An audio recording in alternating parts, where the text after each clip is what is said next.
Hello, guys. Welcome to the latest episode of Comics Unmasked with myself, Connor, and Andrew. We are recording on the 11th of the 4th, and we have some news.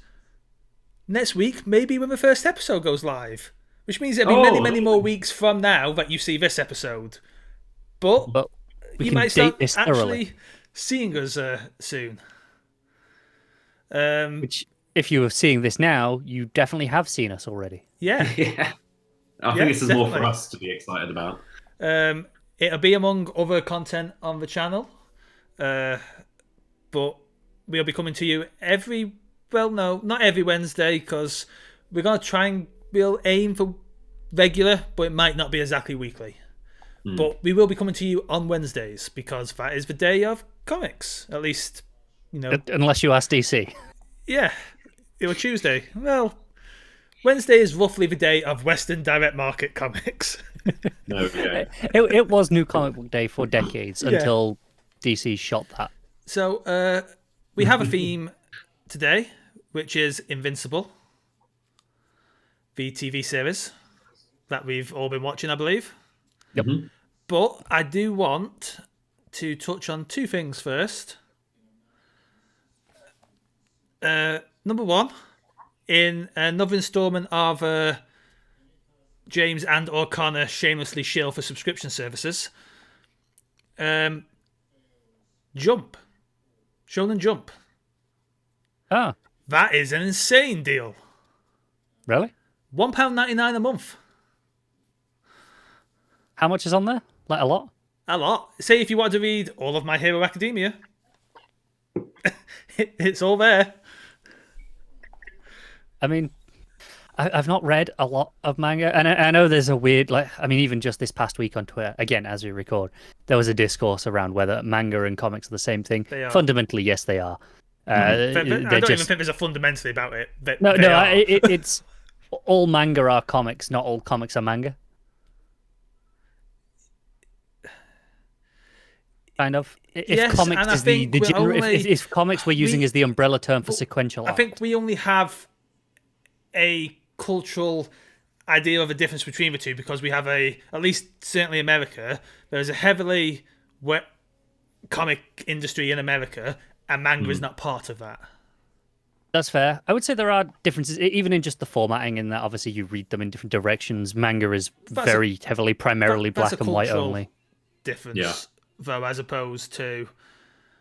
It is, yeah. If, on the odd occasion that we experiment with formatting in the direct market, and someone might release a landscape comic that you fold that way. No, I would say, there are still other differences. Like, I mean, maybe I'm just stretching here for the sake of arguing. There's differences between European comics and American comics. Oh, there is. And they're both still comics.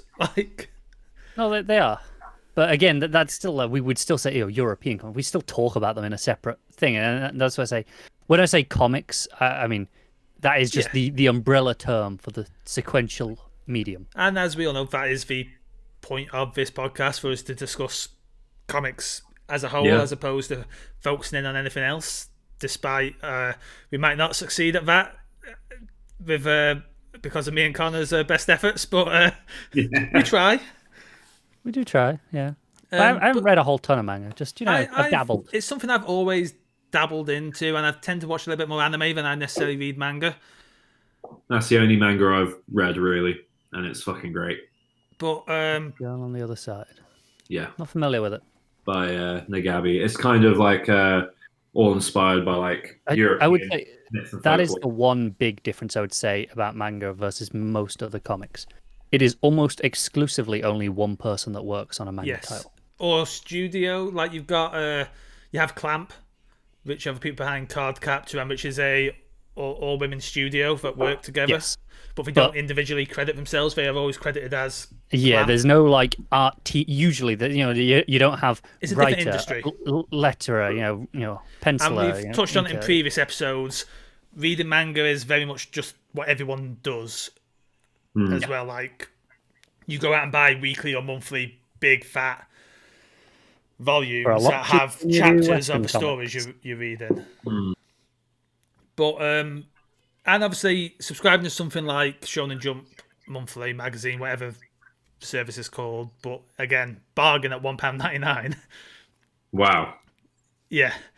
It's That's the regular price, not like a, no, that's here's not your trial first price. month. It's £1.99. Wow. I mean, I've said it before.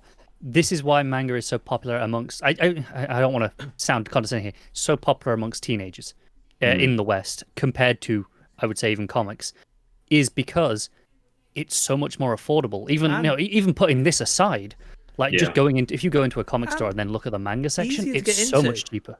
Your friends started reading My Hero Academia. You want to get into it. You go in. Oh look, there's a big 1 on that spine. That's where I start. Not, I want to be Batman. Yeah. I mean, and we are DC's fortunate. easier than Marvel. You want to get into Marvel, it's like, yeah. We are fortunate that you have the internet to help you now. That lots of people have answered that question of where do you start. But which ironically, like that very element of kind of what you're talking about, like superhero comics, is one of the things that attracted me to Invincible. Well, Invincible is why I subscribed to Jump for a little while, because I wanted to give My Hero Academia a try, because it's a manga take on what's principally a Western notion of superheroes. Because I think in Japan you've got Ultraman, Super Sentai, which to us in England and America is Power Rangers, Kamen Rider, which came over here as Masked Rider. You've got, I think they're not superheroes, but we could recognise them as such. Yeah. But My Hero Academia is very much about superpowered heroes. And I was intrigued at, like, well, let's see what a take on superheroes from a completely different cultural perspective could be like. I've read the equivalent of 2 volumes so far, and it's good. I'm enjoying it. I do suspect that kind of element of it, just that core concept is why it's so popular. Like the show is, I think it's on like Netflix. Oh yeah, it's a very popular. It's because it's so manga/anime at the moment, isn't it? Right. But I think a part of that is it's so accessible to Western audiences. And it's superheroes. We all understand superheroes because they're so baked into everyday culture now. Yeah. But yeah, that was the. I just wanted to shout out the insane price of £1.99 a month to read, and obviously you're getting one genre, you're getting action, because that's what Shonen Jump is. It's for the boys. I believe it effectively it's boys action comics. Yeah, fundamentally. I mean, I don't know what.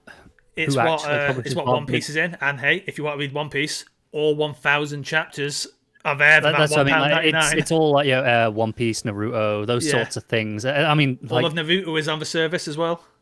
That's the thing, like Shonen, beyond just being the publisher, has become a genre in itself, and like as a term that you can apply to things that aren't even from them. I think it is considered a genre in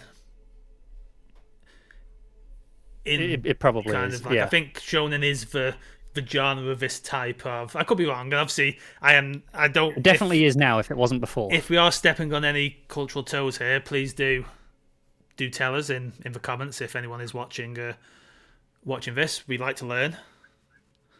Some of us do. I have no interest in growing as a person. But yeah, the other point I was going to note was something got you fired up today, Andrew. Oh yes, I saw this. I saw the headline. I haven't read the article. Oh right, yeah, on Twitter. Yeah, I was quite happy about that because it's the most likes any of my tweets I've ever got on Twitter.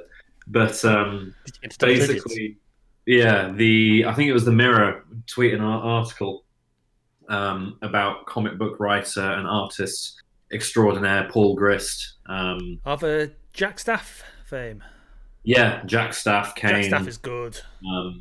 And the Visitor from Hellboy comics, among many other, great kind of creator. Because of Jack Staff, he is the perfect choice for the comic Marvel have got him working on. Exactly.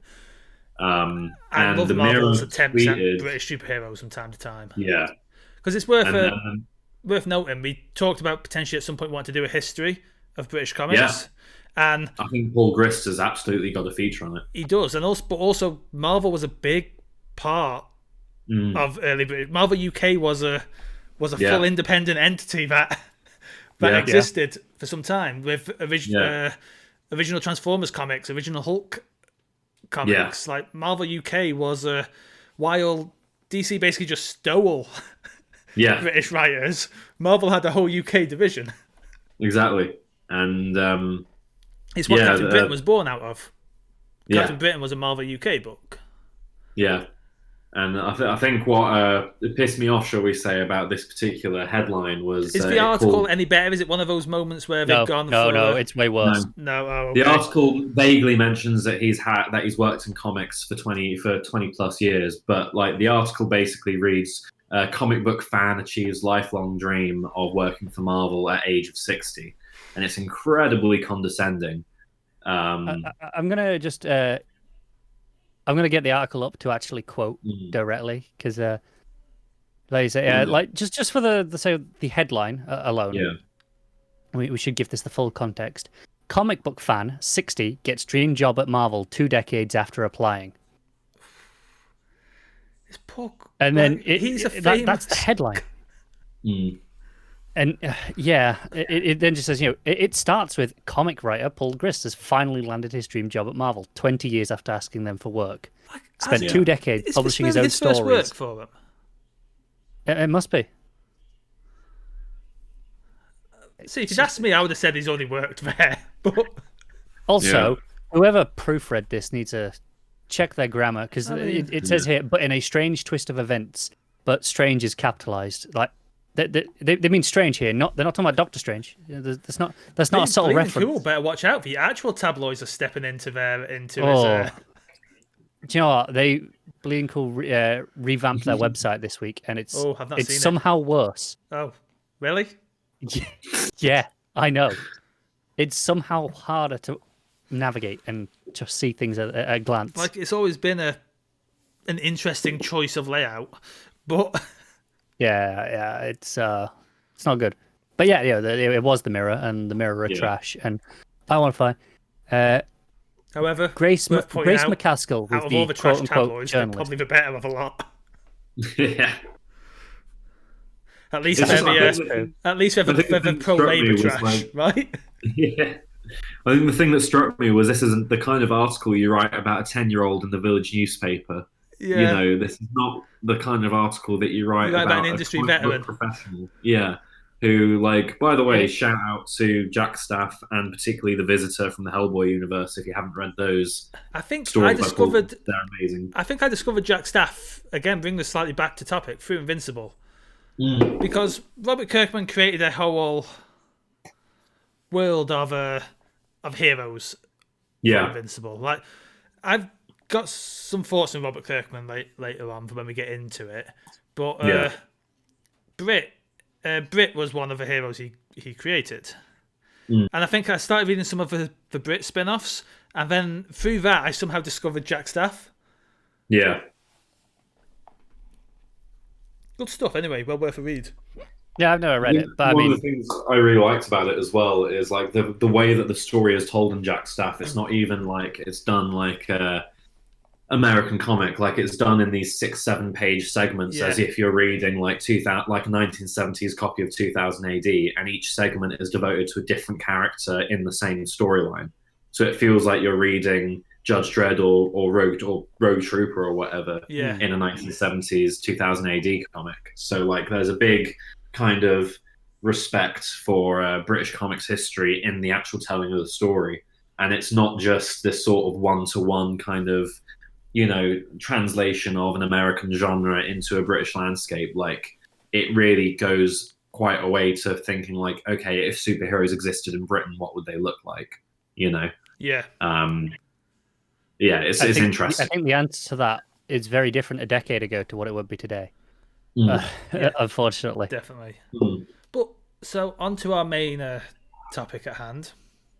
Invincible by Robert Kirkman and Corey Walker? And Ryan Otley. Ryan Otley as the artist who came on and replaced... From about issue 7 or 8, I think. Yeah. For the vast majority of the rest of it. Ryan Otley is there for most of Invincible. Yeah. But it's Walker who has the co-creator. Did a similar thing happened with Walking Dead, right? Where yes. Someone else on the first arc. And I'm completely blanking on the names. There's no escaping the fact that Walking Dead will be what Kirkman as a writer is remembered for. It's kind of fair. I mean, it's so popular, they're somehow publishing it as single issues again. Just in colour, yeah. Yeah, like, it's insane. Yeah. But it basically finished its run, and they just started publishing it from number 1 again. There has never been anything else like that. No. But the as a big fan of superheroes as a genre, and I'm an unabashed lover of spandex and capes and all that goes along. I mean, I'm on a DC show, so that kind of goes without saying for me. Yeah. And I pretend to be a miserable bastard who hates superheroes, but the truth is, superheroes is what got me into comics, and I do love superhero comics still. Yeah. The reality of that is probably true for a lot of people. Yeah.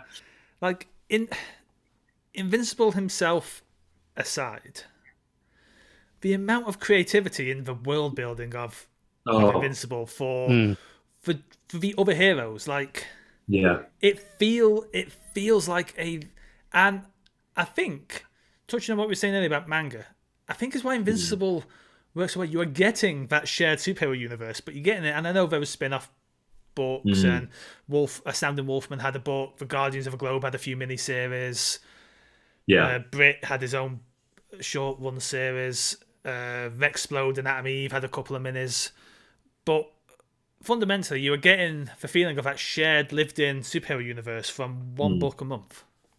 Yeah. And I think that's what made it so brilliant. Yeah. And obviously we're discussing this because a couple of weeks ago, Amazon Prime launched the animated TV series. As we record this now, there are 5 episodes out. So that's where we're up to. Yeah. And I think it's going up to 8 episodes, right? I think it'll be 8 or 10, yeah. Yeah, I think 8 is what they've... part of me was hoping it was 10 because I want more. It's been a long time since I've read it, and I know they're not necessarily doing things at the same pace as the comics. Yeah, definitely. As someone who watched the first 4 episodes and was like, okay, I need more of this, I partook in the Comixology sale and started reading Invincible this past week. I've read the first 15 or 16 issues. I partook in the sale. Your memories can be a lot fresher than mine and James then. Only for literally this is the first 15 issues. Yeah. From my memory, the whole spoilers, I guess, for Invincible here. Yes, which I guess is difficult if you are watching the show. But yes, spoilers. Spoilers for the first 5 episodes for definite, and then maybe brief bits from comics. But yeah, I thought they wrapped the whole his dad was bad a lot earlier than this. Like, I felt like it was wrapped in the first few issues, and then he was off, and Invincible was doing his own. No, not quite. The first 12, 13 issues is the full kind of stretch of. We don't even have issue 1 to... So the ending of episode 1 is, of course, him killing all the Guardians, right? Yeah. That's the big shocking ending. That doesn't happen till issue 5 or 6. Oh. Yeah, and him being, kind of, at least for now, dealt with, isn't until I think it's issue 12 or 13 where that happens. So there's basically another arc or so in traditional terms. Not that it's really the first 3 trade paperbacks, I think, is what it is. It's the first Ultimate Collection hardcover, which I think is the first 3 paperbacks, is the kind of full first unit, I'd say. Admittedly, it was a series I absolutely nailed. So it's one of those things where the differentiating points are going to be very blurred to me. I did just buy it all again in the sale to have it on Comixology. Yeah. Because I thought, it's on sale. When's it going to be? Those compendiums aren't the cheapest things in the world. When are they going to be knocked down to this price again? So I just went. Probably when season 2 hits. Yeah, most likely. is the honest answer. But I decided just to go for it and pick them up on. So I've got them on my iPad. Yeah. I'm dying to reread it, but I've only got the first 4 hardcovers, and they're at my parents' place in Cambridge. And it's going to be a while before I can get to them. I'll finally, hopefully, get to the end when I start to reread it as well. I think I can meet its latter arcs on their own terms now better than I could at the time. So did you read it issue by issue when it came out? No, but I got to the point where I was. Right. I caught up to the point where I was reading it issue by issue. Roughly in the 90s, I started reading it issue by issue. About 2/3, give or take. Yeah, and then in the early 110s early 100s is when I kind of hopped out. I got to the point where, and again, no, because it's going to be spoilers for Connor as well as... Yeah. I've only read the first 4 hardcovers, so I think I'm caught up to about issue 40 or thereabouts. I think I gave up midway through All Out War. Because it was getting exceedingly violent, and we were smack bang in the middle of a New 52, and I just didn't have the... Oh, when there's too much of it, yeah. Because that's the thing, when Invincible is... This is the one thing that's different. It's okay. Yeah. But when everything's that, it's like, okay, I don't need this anymore. And thing is, I honestly don't mind the ultra-violence in Invincible because it does have a lot of heart to go with it. On purpose. It's just, I think Kirkman wants to portray, in theory, a similar thing to what potentially Snyder wants to portray, right? And just like he wants to portray what true ultimate kind of powerful beings wailing on each other potentially really looks like. Yeah. Yeah. I will say, especially Otley's art, it's so clean and still, I'm going to say cartoonish. I don't mean that in a bad way. But cartoonish, that even the ultra violence, it kind of it doesn't faze me in the same way that in some other comics can bother me a little bit more because it's so clean. Don't get me wrong, it juxtaposes even a lot with the horror of the violence. I'm not saying he doesn't render that well because he does. And Mark's there's just something different about it. Like he's that blending of.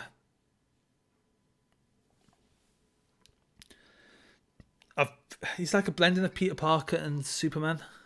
Yeah. I feel like the world building, like you were saying, has that same sort of kind of breath of fresh air creativity that like 1960s and 70s Marvel had, and that each new character that comes along, you're like, wow, I would love to read a comic just about this. Yeah. Like the Mauler twins. Their whole relationship being based on who they don't know who is the clone, and they make sure they don't. Like they keep it. Yeah, they keep one-upping each other basically. Yeah, or like Titan in episode 5 of the show and in the comics is again a character that could have been a one-off thing, but suddenly has got this backstory and this kind of Titan character arc going forwards. I didn't super remember, but I loved episode 5. Yeah, with him, and I love. I loved how he preyed on Mark actually being a decent person, and I like this and that slight twist of a superhero who's got a little bit big.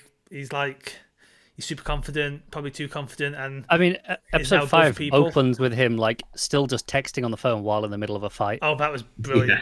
Yeah. It's like this is these small times. This is casual for him now, which is obviously such a big change to where he was just a few episodes ago. That was shot in such a wonderful way. You don't even see who he's fighting. It just stays on him the entire time. The messages popping up and then just things hitting him. It's brilliant.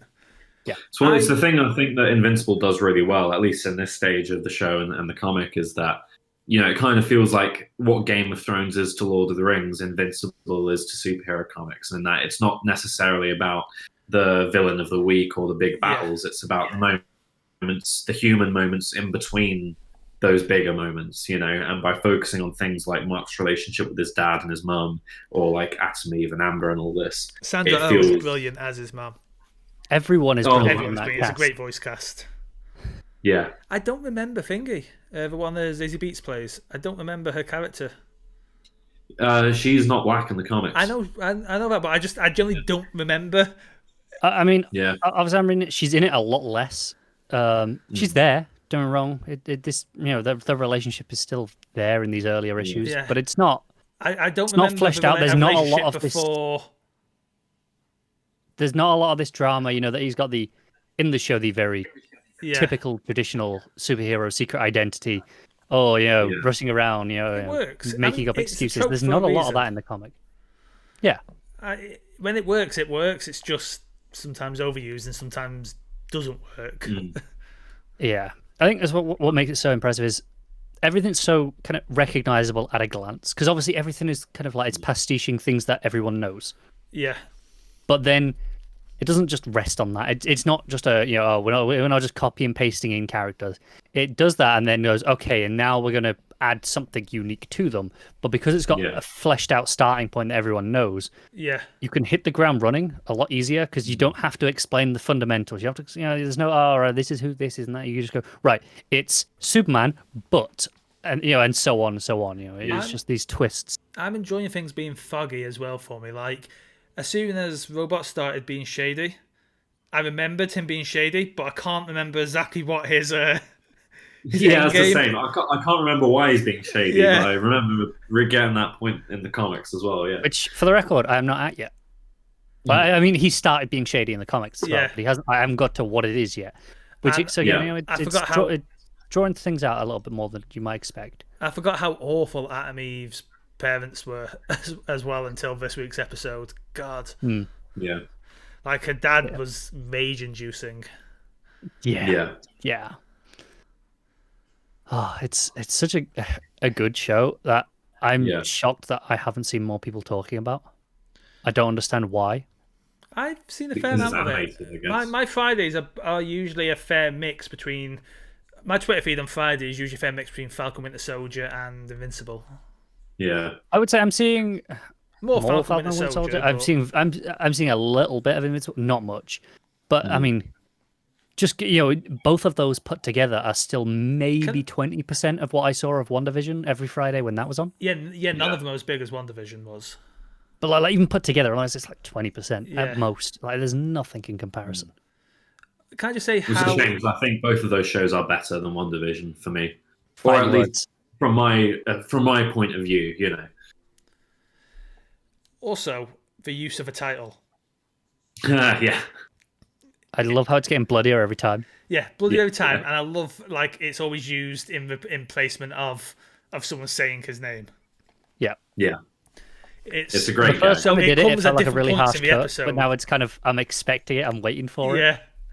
I think in the first episode it's quite near the end. Yeah, it is. It's pretty much it's basically before the post-credit scene because this show does kind of have a post-credit scene. It usually episode. does, yeah. I forgot how much I enjoyed Cecil as well as a character. Yeah, same. But I don't remember the Demon Detective at all. Well, he's barely a walk-on role in the comics. He's not. He didn't have the kind of fleshed out role that he does now. And I seem to remember in the comics when I read it that it came off more as like a kind of piss take of Rorschach than it did a kind of unique individual character. Well, here he feels like Rorschach meets Hellboy in a lot of ways, right? I think he feels like Constantine meets the Demon. That works too, yeah. I think there's a lot of obvious Rorschach in there though, if only in the speech patterns at the very least. And I thought we could spin this into a bit of a discussion on superheroes that aren't owned by the big two. And not just that, but also pastiches that are owned by the big two. That makes me want to ask a question, which is inspired by someone on Twitter was asking this week, Talking Superman, friend of the DC show I'm on, was asking, he's doing a thing this year where he's trying to read more non-superhero comics, specifically more non-big two stuff. Very laudable goal. I'm sure we can all appreciate that. And it has got a thread going of like all the stuff that they're reading. And throughout the question, does Hellboy count as superhero comics? No. I would say no. I was inclined to say no as well, but I can see the argument. I can see the argument, but they pull from the same. If you go all the way back to the 30s, they pull from that same like pulp fiction. They're pulling from the same core, so they are they're cousins as opposed to Yeah. I'd also say if your kind of knowledge of Hellboy is only the films, then I'd say yes, the films are definitely superhero films because I feel like Second in one the, definitely is. in the ways that the comics kind of play with the superhero archetype and then move away from it, Guillermo del Toro takes the superhero archetype and moves closer to it in He the turns film. it into an urban fantasy, especially in that second one. Oh, I love that. Yeah, I think And like the whole kind of romance arc and everything, it's very much kind of classic superhero storytelling. Whereas the and like the world building as well. Whereas the comics kind of don't really seem interested in consistent world building and move away from that sort of sense. they're pulling from the same well, as so to speak, as in, Yeah. or if we were tracing the DNA, we'd get to a similar point. But Same common ancestor. yeah, Yeah. Hellboy is to superheroes what chimps are to us. Speaking of chimps, I drew 10 pages of my graphic novel with Tim this week. nice. 10 pages. That's good going for you. 2 pages a day, and I should have it all penciled by the end of next week. The whole Can't thing wait to see finished. I want to potentially start looking at getting guests on the show. Yeah. I think I put a message in our group chat last night, and I think core idea will be offer a guest. What if you could discuss anything comics related on a podcast for like an hour or so? What would you do it about? And then that's what we go. Yeah, that sounds great. Just like have the guest pick their dream that they might not get to talk about on any of their own podcasts because I was thinking of cajoling your DC guests on your DC I'm co-hosts sure on if that we would be can. possible. Yeah. Like allow Matt to talk about something and Peter to talk about things unleashed from. Yeah. Well, Pete only wants to talk about DC. It's fine. So Yeah. Although I will say, be warned. If you get Pete on, you might end up talking about sales figures for an hour. To be fair, that is in line with the kind of stuff we would discuss on this show. It so Yeah, I was going to say, like, pot calling the kettle black and all that. But speaking of discussing DC and Marvel, just something I did want to touch upon superheroes that aren't Squadron Supreme. Yeah. Okay. Marvel's Justice League. Mm. Yeah. To the point where I saw the variant for one of their Heroes Reborn issues at Art Germ. Oh, the art germ, definitely And, not Wonder Woman. Yeah, and it's like that's just Wonder Woman. Didn't I read that it was an unused Wonder Woman cover that he's just It may well have been because he did a whole run of Wonder Woman variants. Because a over the friend last asked few me, years. how did like the creators of Invincible get away with Omni-Man? And it's like, oh, that's not even the worst like that we've got in comics for pastiches of Superman, right? Yeah. It's because you can't trademark powers. Yeah. You can't copyright the power sets. It's the actual characters and their identities that you can. Yeah. Saying that, I remember reading the Straczynski Gary Frank Squadron Supreme series and really enjoying it, but it was of left its time. unfinished or something. Yeah. It is of the same vein as Ultimates, but not quite as Yeah. Hoorah, America. yeah. But I was going to say Squadron Supreme because I don't think I don't see onto it. I see people talk about how bad Heroes Reborn is going to sell, right? I did see a comic store that I follow. Big Bang? tweeting- it might have been Big Bang. Yeah. Talk about They how they have less orders in total than there are variants for this book. I don't know if people Jesus. just aren't paying close attention to those solicits of that book, but I've not seen anyone talk about how absolutely batshit insane it is that Marvel is turning their entire universe into the DC universe for 2 months. I will say, as a joke, we considered on our DC podcast covering all of the Heroes Reborn stuff, Like because it's like, well, we're a DC show. Peter Parker is Supreme's best. It is Supreme, isn't it? Of Squadron Supreme. What's his? No, it's No, I can't remember. who's the Superman in it? Is it Hyperion? No, Oh, yeah, Hyperion it's is Hyperion. no Hyperion. Oh no, yeah, Hyperion. I'm thinking of who's Marvel's other Superman, the one in Sentry. Yeah. Oh, Yeah. I really like that Sentry comic from a couple of years ago. I want to say it was a Jeff Lemire one. It was good. Sentry's an interesting idea. It just doesn't work in the Marvel universe. Is the fundamental problem of it. Yeah, pretty much. But yeah, Peter Parker isn't Spider-Man. He's a photojournalist at the Daily Planet and Hyperion's best friend in Heroes Reborn. So he's Jimmy Olsen. Yes. And you look at all these solicits, and it's like, and I'm just staring around. It's like, is no one pointing out what Marvel is doing? I do wish. wonder what the point of this is. I wish I had a feature in life that let me reply to everything with GIFs. Yeah. Because I want to whip out Star Wars going, my lord, is this legal? Like, I have no intent to buy it monthly. I cannot wait to read whatever it is on Unlimited, though. It just sounds insane. Yeah, like... And the fact that they're like, what Big Bang Comics didn't realise, and probably are going to up their orders because of this, this is like replacing a lot of their line for those 2 months. Like, they're not publishing the regular Avengers comic during this. They're just publishing this. They're turning Gwen Stacy into their DC Universe's Nightwing? But Spider-Gwen Stacy as opposed to, Gwen Stacy. Yeah, but still, what? Like she's Night Gwen or something like that. And the whole thing is just like fascinating. Just for solicits alone, I don't know what the books will be like. I don't know if I want to read it, but I want to read the story behind it. Yeah, like it doesn't seem to have anything to do with the original Heroes Reborn other than the Avengers vanish. I think that's pretty much it, and the name, and that's it. Yeah. But yeah, I want to know like who in the offices was there like, guys, what if we become DC for 2 months? Like, maybe this is like a secret working up to the announcement they hired Dan Didio. Yeah. I mean, could you do you think they potentially rang the DC office and were like, "Hey guys, we're gonna do this"? Like, it would have been Cebulski who would be making that call. I can't see that happening. No. Given that man's past. That's something worth discussing at some point. Like the big two's propensity for hiring terrible people to run their companies. Yeah. For very different reasons in most cases. Yeah. But yeah, I mean, it's bizarre. But like I said, there's so much good different takes on superheroes. Yeah.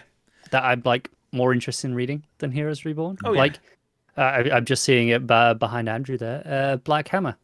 Which is actually, Black Hammer's great. Is fundamentally a wonderful blend between mostly DC superheroes, not exclusively, but mostly, and Hellboy in its publishing format. Yeah. Well, I think Warren Ellis did the introduction and describes it as if Andrei Tarkovsky made a film about superheroes, which I feel like is especially that first arc. Yeah, I've always felt like Dark Horse market as their Hellboy replacement.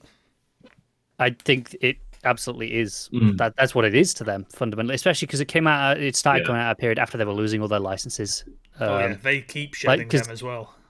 For years, Star Wars was their kind of, I don't want to say safety net, but it was just there was a reliable seller for them. Don't get me wrong, it never broke records or anything like that, but it was things like that just was like, yeah, okay, we'll publish these, we'll publish all the BioWare tie-ins, the Halo comics. Can you imagine being the licensed company? Yeah. The company mostly known for licensed work. And then in the space of a few years, losing Star Wars, followed by Conan, followed by Buffy. Well, Fox, Buffy. I was really worried about Dark Horse at one point. Yeah, they lost Buffy, Angel, and Firefly, and then they lost Alien and Predator. Just like it's. Yeah.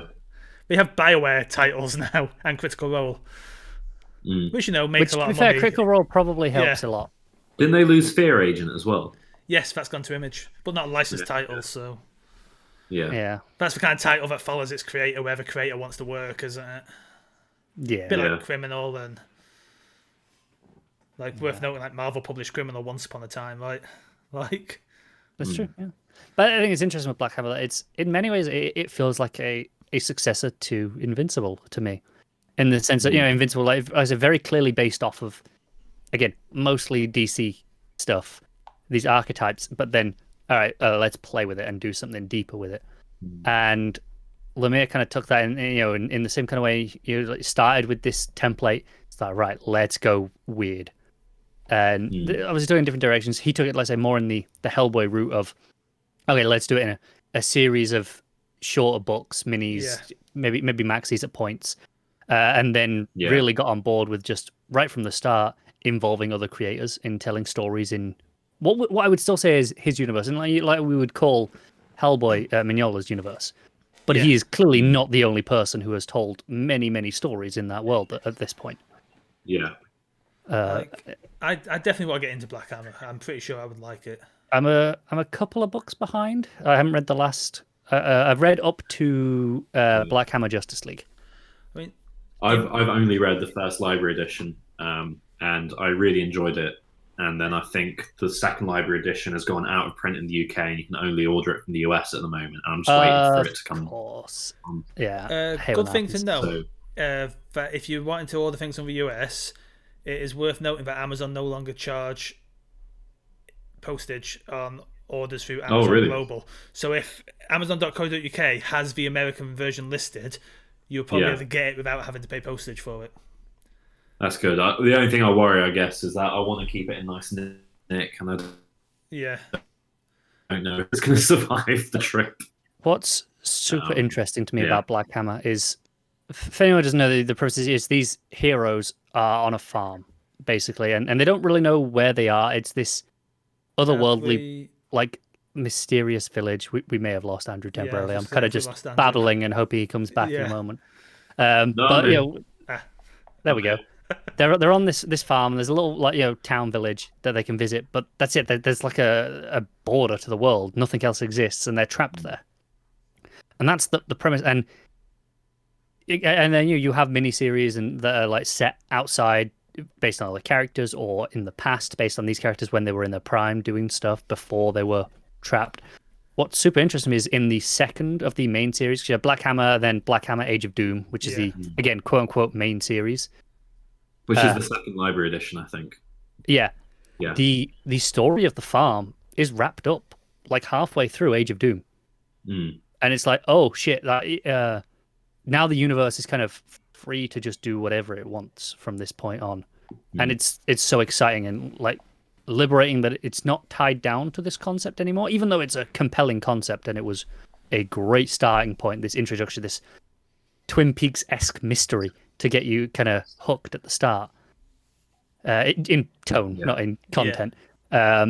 It's like all of a sudden it's like, okay, now we can do whatever the hell we want and just go wild on this universe. And it comes in waves, but it's so exciting to see what it's going to do next. Well, also worth knowing, Image has a couple of long-running non-Big Two superheroes. Yeah, that's true. Pretty much running since the formation of a company. Savage Dragon and Spawn. I've not really read either. I've read one paperback of Spawn and decided it was very much not for me. Yeah, I know instantly it's not for me, so I've just not tried. Yeah, I think I've only ever had discourse and met one Spawn fan. And that was back in the... It's kind of wild to me how much that book still sells. Like, consistently, quite well. I don't know anyone who is actually a Spawn fan. Thinking from the old Facebook group days is the only Spawn fan I've ever encountered. Oh yeah. Who? Rob? No, Mario. I think Rob was as well. But I mean, again, they're so few and far between that it seems so weird in what is, especially in Western comics, where it's fundamentally a fairly tight-knit community. Yeah. Because it's not, I mean, when a book sells insane numbers, we're still only talking 100,000 in direct market singles. That's not that much, not really. An average book, DC or Marvel book, you're selling maybe 30,000, which again is tiny. That's a tiny community overall. You'd think I'd know more Spawn fans in that size, but like staggering. I have a feeling Spawn is potentially one of those books where someone who's completely fallen out of comics still buys Spawn every month. Like they just buy Spawn, or maybe Spawn and Savage Dragon, and that's what they're reading because we've always read it. Yeah.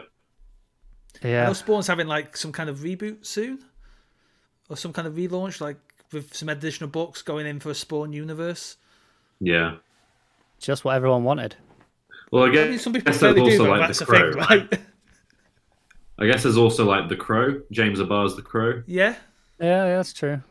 which is weird because that first book doesn't read like a superhero comic at all. But I feel like It the became longer one. the Crow Yeah. goes on, the more superhero-y it gets. You've got Mark Miller is regularly playing with a notion of usually pastiching actual characters, Yeah, Yeah. but Jupiter's Legacy. yeah, I've never read it. I'm waiting for TV adaptation just because Yeah, that's how I usually appreciate Mark Miller works. I wait for someone else to make them Yeah. good. I have. I read the First first trade. paperback, and I think the first paperback is amazing. Yeah. But also simultaneously crams about 20 issues worth of storylines into As 6 someone issues. who decidedly finds Mark Miller works bitterly cynical, how would I find Jupiter's I Legacy? actually think because I read the first issue, I think you would. I mean, based off that, probably like it more than a lot of his other stuff because it's I would agree. it's There's from a lot the of heart point in of view of cynics Yeah, about like the younger generation sort of thing. it. Yeah, For a lot of it, so there is like it is still cynical, but in a way that makes sense, not just Yeah. Yeah. everything's trash. It's like no, things are getting worse kind of way. it's very much like I'd say it's basically Star Wars with superheroes is the story that they're telling, and I think the heart that goes with that concept is very much present, while simultaneously also being quite a cynical view of superheroes. yeah. I've always felt Not like because Mark, the superheroes are cynical, but because the world that the superheroes are in us is cynical. I've always felt like someone who could potentially have a very interesting discussion with Mark Miller. I just don't like his work. I'm man. always so frustrated at his books, and not because they're terrible, because I don't think they are, but because I can see the book I love in there, but it's never quite there. And I do wonder if part of that is subconsciously siding with Morrison and the Miller Morrison divide, right? Like, Yeah. I'm such a big Yeah. Morrison fan that in their divide, Yeah, I would say that I think when I read Jupiter's Legacy, the first issue, I thought it was the best thing Mark Miller had done in like 5-10 years. I get that feeling every so often. I read the first issue of the what's it called, Magic Order. yes. Oh yeah, is that the Netflix one or It something? also being a Netflix one, yeah. I mean, They all he are just now. has a deal with He's Netflix. technically- So Yeah. His comics are technically Netflix comics, aren't they? They're Image publishers. yes, Like, yeah. Netflix owns Millarworld, yeah. so pretty much everything is They're just technically using a Netflix Image as the property now. publisher. Yes. Mm. But that one was that Koi Pell on art? I think it was. Yeah, it was. Maybe. Yeah, it was. Yeah, I think. That first issue, 99% of it was absolutely fantastic, and then there was like 2 pages, like one in the middle and one at the end, that I just absolutely hated. Like it's so close to being like, oh my god, I love this comic so much. It's like this Yeah. is the best thing you've ever done, I and it love just isn't quite. his early Superman work on the animated series book. Oh yeah, that's great. I remember feeling like when reading Jupiter's Legacy, I felt like I love these characters. I love this world. It's a great concept, and I wish someone other than Mark Miller would take the reins and write it now. It's You why know, I think because that the he's a good concepts are writer. strong, but yeah, It's why I think he's a good writer, because when you give him like a property, like an established licensed comic or your work for hire, he does the job, right? He Yeah. doesn't do Mark Miller. Don't get me wrong, he still has his own distinct voice, but he does not to the same extent that he does like when he can let I mean, when he I'd can argue do. the Ultimates is very much Mark Miller. Well, yes, but again, I would say that was the brief. Thing is, I can tell you the exact point I stopped liking Mark Miller comics, and it's the point he stopped working hand in hand with Morrison. That is when because we went to Marvel together, didn't we? They left DC and they went to Marvel together. Yeah, And then something happened, and Morrison moved back to and started calling him a hack. yeah, which I guess is a bit different from his Wizarding War. He's got going with they've got going with Alan Moore. Alan Moore. Yeah, that is a long running feud there as well. Bit more understandable though, because Alan Moore's a dick.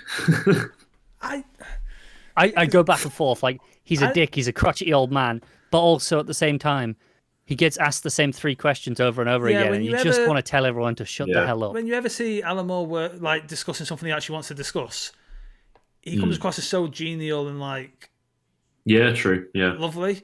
It's just no, like years ago he was publishing a fanzine for a while. Oh yeah, that magazine thing that he Yes, was it doing. was Yeah. amazing.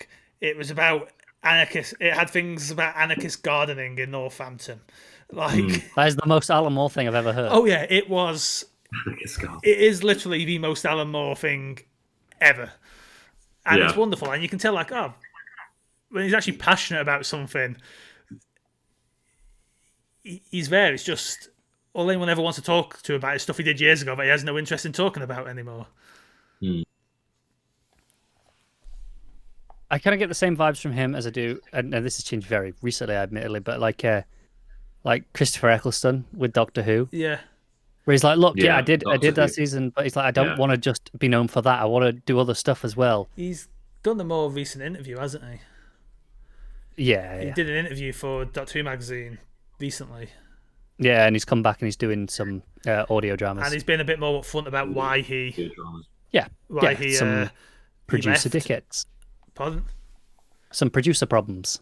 Yeah, apparently they treated the staff, well, not Yeah. staff, the crew, absolutely terribly. So he was like, Didn't I read it was something to do with he had an eating disorder at the time and they were wanting him to stay thin or something like that. I think that played into it, but it sounds like the crux of it was they were making the crew work long hours, and he just was like, "No, you're sending them home because I'm not working anymore. Like they deserve to go home to their families, so we're done." You got to respect the hell out of someone using their power for that. Yeah, like Yeah. the thing is, and I think everyone kind of expected the worst of him. Like I feel like for years it felt like it was at least implied he left because it was always said I didn't agree with some of the stuff going on, so I left. And there was always this subtext that he left because of I think there was a subtext that he was a bigot and left because of various things, and not that he was trying to protect the crew. Like, Yeah, the problem is like he couldn't actually say anything because all the people, with the producers there were still there for years until very recently. yeah, and he wanted to carry on working on other things for the BBC, right? Yeah, and just wanted to carry on working in general, I guess. But he is as actors as like he's a proper working class actor, isn't he, Christopher Eccleston? Yeah. Like he's thoroughly. He's very good. Yeah. He's a very, very good actor, and I can't wait to listen a to bit his underrated. Big Finish audio plays. yeah, they should be Yeah, excellent. because we have got shockingly few little. He's probably the Doctor we've got the least of, Unquestionably, other than he had 13 episodes, and that's it. technically Hurt. But then we've got a few audio productions of Hurt. We do, yeah, and I wasn't really counting that admittedly because he's kind of a separate entity in its He's own an right. in-between Doctor. But hey, and actually on topic, Doctor Who, I think our superhero. You mean as British? Yes, I think if we were talking very early on about how Super Sentai, Kamen Rider, Ultraman are a Japanese kind of superhero, that I think the Doctor is very much a British superhero. Yeah, I think he falls into that. I think we might have lost Andrew again. Yeah. But yeah, no, I do think that the Doctor falls into being a superhero in that same kind of stretched definition. Yeah, you are definitely stretching the definition, but I think he's our equivalent to Superman. Yeah, Or Batman, as in very long running. I can hear Andrew typing. Yeah, so can I. We can't see anything from him. We can't hear anything else. We just hear him typing. He's back. Oh, he's back. Are you back? No, we Never spoke too mind. soon. Oh, can you hear me? We heard you then. Oh, sorry about this. It's all right. It's like we're living in the other Robert Technical Kirkman comic, the difficulties. one about the exorcists. What's that? I was saying it's like we're living in the other Robert Kirkman I comic. can't about hear the you guys Exorcists. at all. Outcast is the one I think you're talking Yeah, about. Outcast. And I think that is Can't hear you. probably our cue to Yeah, call I think it for the week. we'll call it a night there, guys. Yeah. We've lost we've lost Andrew. I can hear you guys again now. Oh, you can hear us again. Okay, I think Yeah. it's probably time to call it a night anyhow. That's fair. But yeah, Right. Okay, we will we've, finish one of these shows proproperly. we came with a Yeah. topic and we didn't discuss it much, but that seems par for the course for us.